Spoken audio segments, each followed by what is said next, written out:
This is the Wheel of Time Spoilers podcast. Your hosts are Seth Jacobson and Patrick Heiler. Hi, I'm Seth. And I'm Patrick.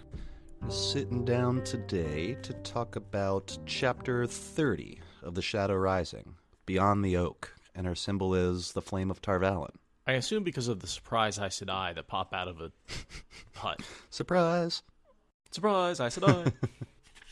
What does Beyond the Oak mean? I actually didn't... The split oak.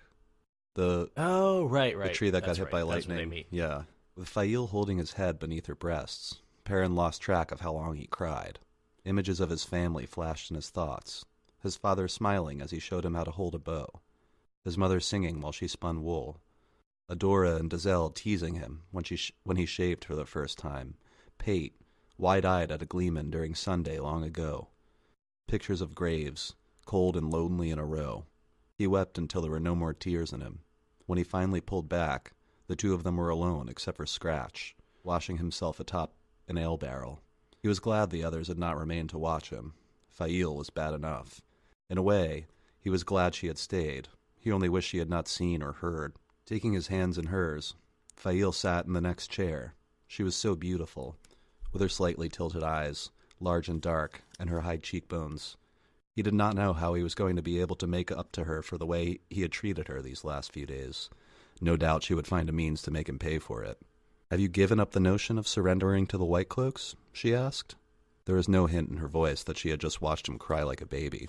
"It seems it wouldn't do any good. They'll be after Rand's father, and Matt's, whatever I do. My family..." He quickly loosened his grip on her hands, but she smiled instead of wincing. "I have to go get Master Luhan and his wife free, if I can, and Matt's mother and sisters. I promised him I would look after them, and do what I can about the Trollocs. Maybe this Lord Luke has some ideas. At least, the Waygate was blocked. No more would come through the ways. He especially wanted to do something about the Trollocs. I can't manage any of that if I let them hang me." "I am very glad you see that," she told him dryly. "Any more fool notions about sending me away?" "No." He braced himself for the storm, but she simply nodded as if the one word was what she expected and all she wanted. A small thing, nothing worth arguing over. She was going to make him pay large. "We are 5, Perrin. 6 if Loyal is willing, and if we can find Tam and Abell Cauthon. Are they as good with a bow as you?" "Better," he said truthfully. "Much better." She gave him a slight, disbelieving nod. The cat in the beginning definitely does not care about your grief that you've lost your whole father. It's just licking itself on the barrel. Sort of like that image of just like life goes on, you know? He's just experienced the worst thing that can possibly happen to him, and life just keeps going. Yeah. I feel like, for me at least, this is where the interactions between Perrin and Aiel actually become interesting and not enraging. Yeah, well, this is... You know, they have such a long relationship, and this is only like 3 days where they're having trouble relating to each other. I feel like this is where the relationship between Perrin and Aiel becomes something that I look forward to reading about. Yeah, because here's really where they start to talk to each other and communicate, and he stops trying to drive her away because he's, I don't know, suicidal briefly? It's not really suicidal, but... Martyr-sidal? Martyr-sidal? Is there a word for that? I don't know. He's ready to sacrifice himself on the altar of saving his family, even though it probably wouldn't have done any good because, you know, Vane still wants to kill everybody related to them. Yeah. Early on, in some of the earliest versions of Eye of the World, Perrin says he doesn't have any sisters. And I think they later corrected that, but I can't remember if we brought that up back in Eye of the World. But I don't think so. I do remember that being a plot hole where he totally mentioned to Matt. I think he was saying talking about Matt's sisters and being like, "Well, I'm glad I don't have any." And it's like, but you do. So it was that plot hole with his background, I think, that may have come up during Eye of the World, especially if you have one of the early versions of the paperback. I like it when we can actually find the very occasional flaw. Actual plot hole? Almost yeah. Never. Yeah, or, you know, things that are ambiguous or we can explain away through some other... We go to some links to explain some of these things. I'm just going to put it that way. Things that may actually be plot holes. Aiel suggests Perrin visits the farm and the graves, his family farm and his family's graves, but he doesn't want to yet. Seems like he's driven for a purpose right now. Yeah. He has things that he needs to do. Now that he knows that he's not going to be able to save his family, he sort of has a list of priorities, which is saving the girls because he made a promise, and then wiping out the Trollocs in the Two Rivers, and then maybe dealing with Slayer and saving the wolves. Yeah. He says, first things first, finding Tam and Abell. Master Elvir put his head into the common room, and came the rest of the way when he saw them sitting apart.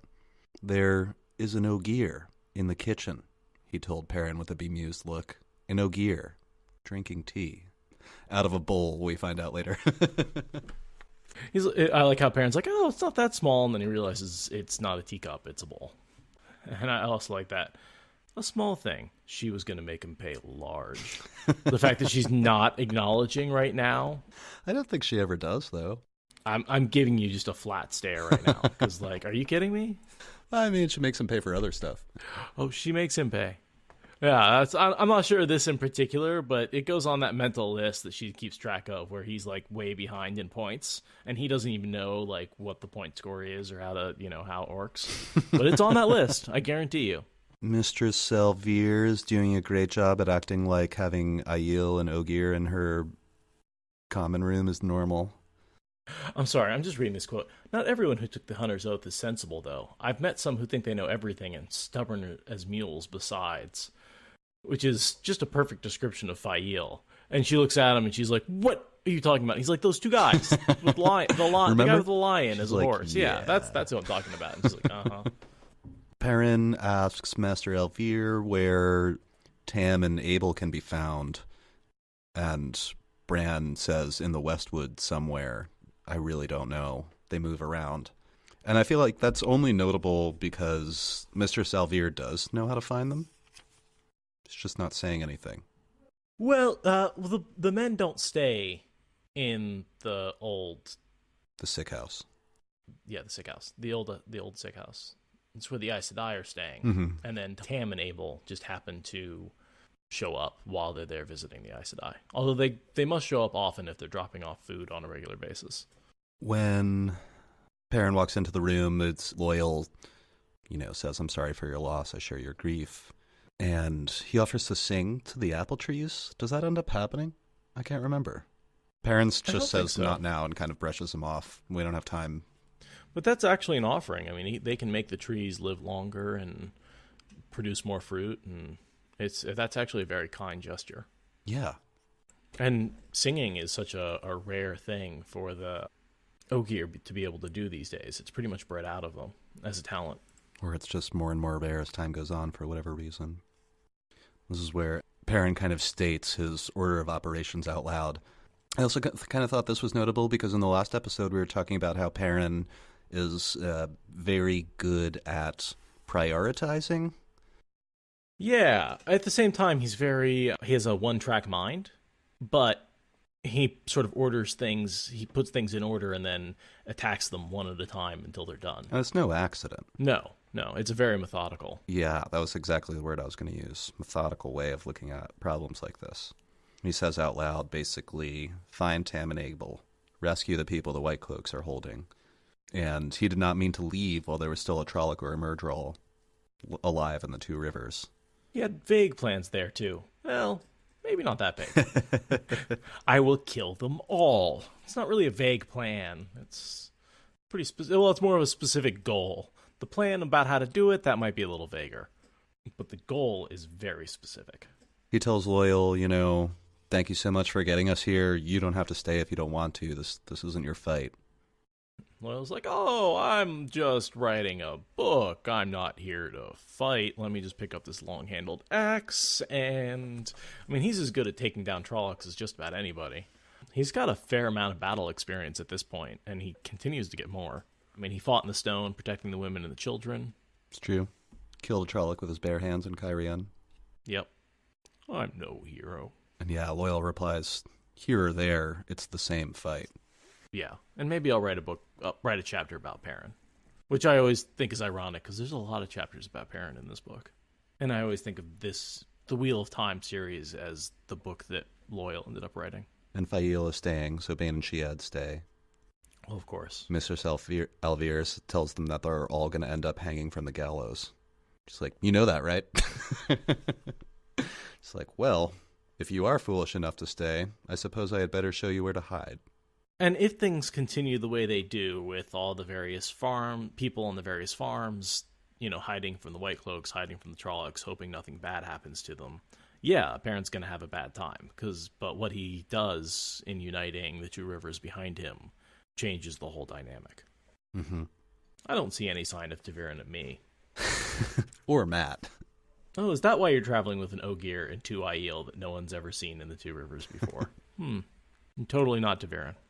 Bran suggests that as a hiding place, because that's what Mr. Salvier was just talking about. He suggests the sick house, and she's startled that he had thought of it, because she and the women's circles are conspiring together of the separate villages to hide these Aes Sedai.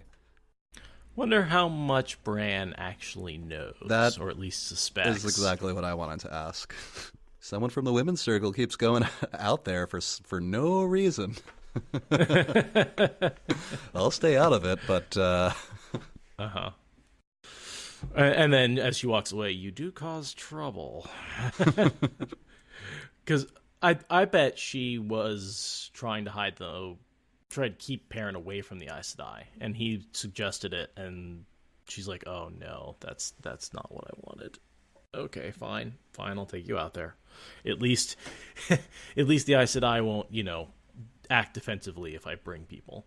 Yeah, I mean, she's basically there to vouch for them, because if these strangers just walk up to the building, who knows what the Aes Sedai will do if they think themselves threatened and discovered. That's why she knows she has to go. Perrin knows how to get there. Exactly. Yeah. She could have just told, if it was just an abandoned house, she'd be like, Perrin, go to the place. And he totally would have led everybody there. And she wraps up Loyal in a cloak and hopes that from a distance nobody will really know the difference. It'll look like a group of children walking with a single adult. Doesn't fool Sen, but Marin browbeats him into keeping quiet. Yeah, she's like, basically... I'm declaring this women's circle business, and if you mess with it, I'll tell your wife on you. I declare bankruptcy. You'll be sleeping in the barn for a month or something like that. It's like, all right, let's not get hasty. Does it work? I don't have any evidence that he tells anybody, but I wasn't sure if maybe word gets back to the Whitecloaks that Perrin's in town. I don't think so. When you find out later, she's actually not just making it up. It is Women's Circle's business, because they're, as a group, conspiring, like I said, to hide the Aes Sedai. Right. Because, well, they're picking women, young girls, to be Aes Sedai, basically. And that's very much Women's Circle business, because they are simply, it's something that only affects the girls and the women of the town. Yeah, Mr. Salvier browbeats him for like an entire page. I know, I just kind of skipped over that. I was like... Oh, like 2 pages, actually. Yeah, I'm kind of skipping over it. There's not too much to talk about here, except that she kind of accuses him of telling the Whitecloaks that the inn has a large collection of books, because the Whitecloaks showed up at some point and turned the inn inside out looking for blasphemous materials. Well, and what he was doing is he was like in the inn or somewhere where the Whitecloaks could hear him raving about like scandalous, dirty material that may be in one of the books, and it's like, oh my god, there may have been like a romantic scene or something like vaguely non-approved by the Whitecloaks in a book, and everyone is just like, are you kidding me? Why would you hide what's in a book? That's what she says. Senbui. Cannot understand why anyone would ban a book. I can't either, but that's just me.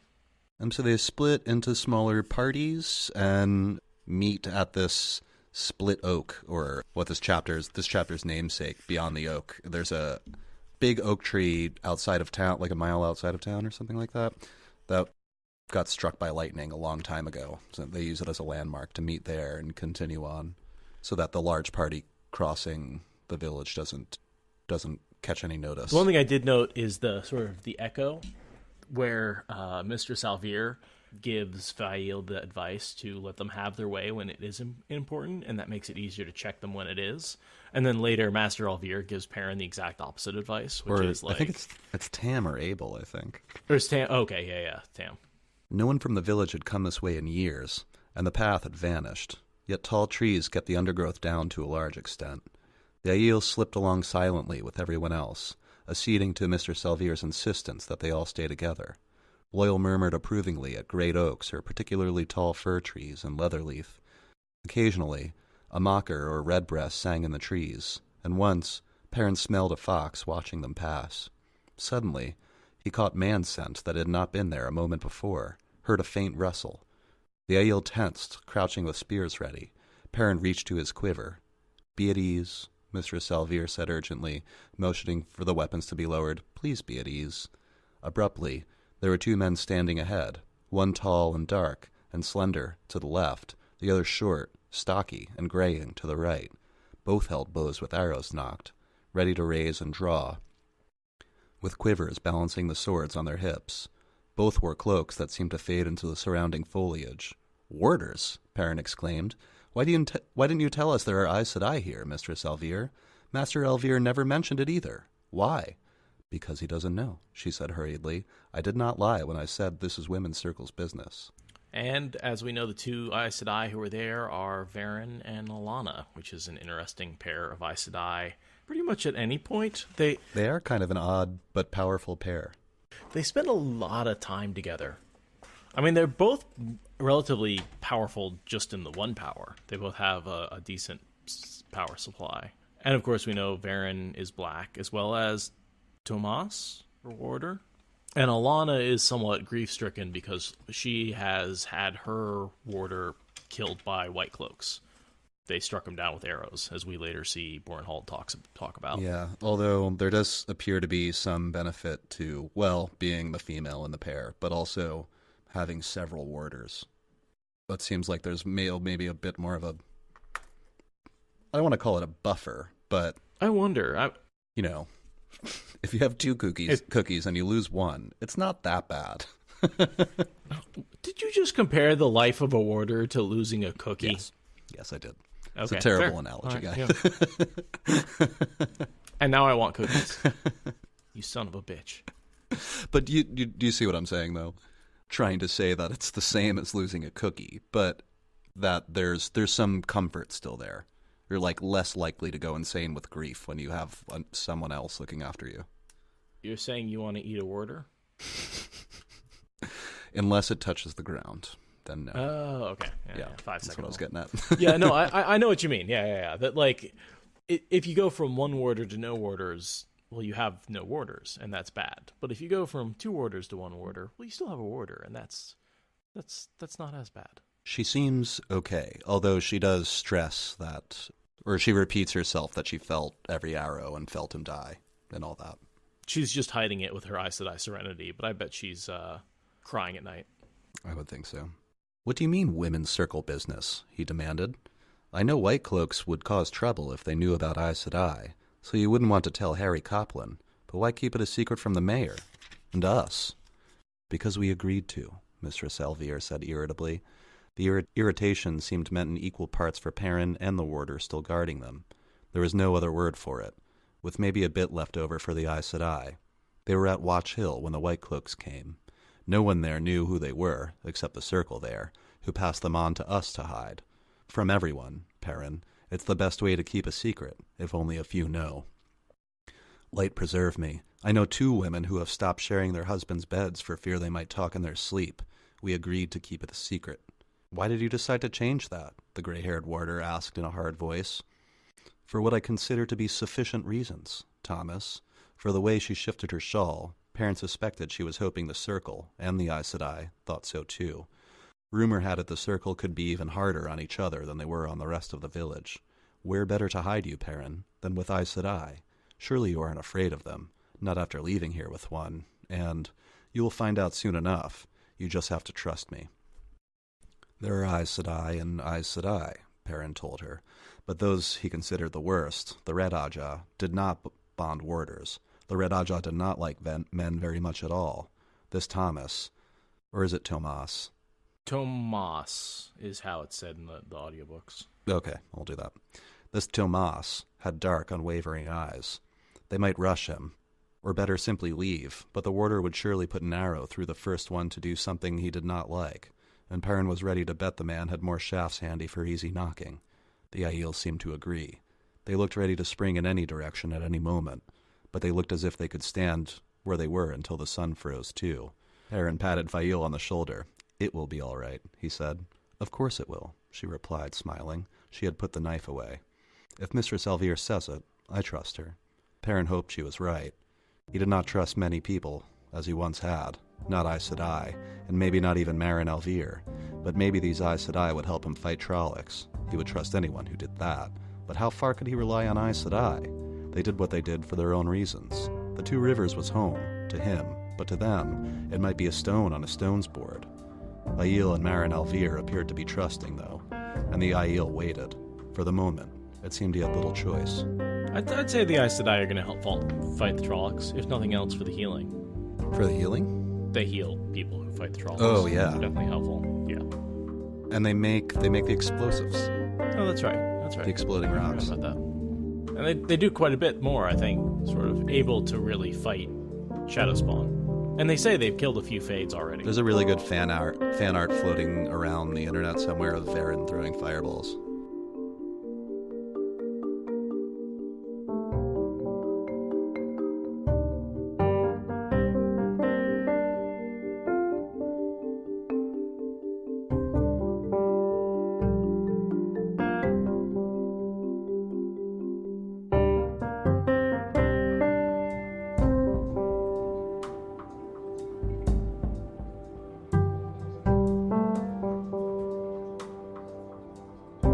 When I was at the secondhand electronics store earlier buying a laptop charger, long story short, I was waiting because I talked to this young lady and she was like, "Yeah, I think we have that. I just have to go back in the storeroom and search through a million whatever." And I was like, "Oh yeah, cool. I'll wait here." And she goes back and this old guy walks up to the help counter and he was asking all these questions about MIDI files, and I was like, wow, that... MIDI files? Yeah, that's exactly what the guy said. He was like, "Do you mean MIDI files?" And the guy was like, "Oh, sorry." And he was like, "No, don't worry about it. It's not obvious." And I thought about it for a while. As I was leaving the store, I was like, that is very much an internet culture thing. I would have no idea that you pronounce an MIDI file a MIDI file. And that's true for all the dot, file stuff. GIF, JPEG, MIDI. You always pronounce it as a word, not as an acronym, Or most of the time, yeah. We do PNG still. Yeah. There's some things that just aren't pronounced. I guess it would sound a little silly if you called it a ping file. Right. PTSD files.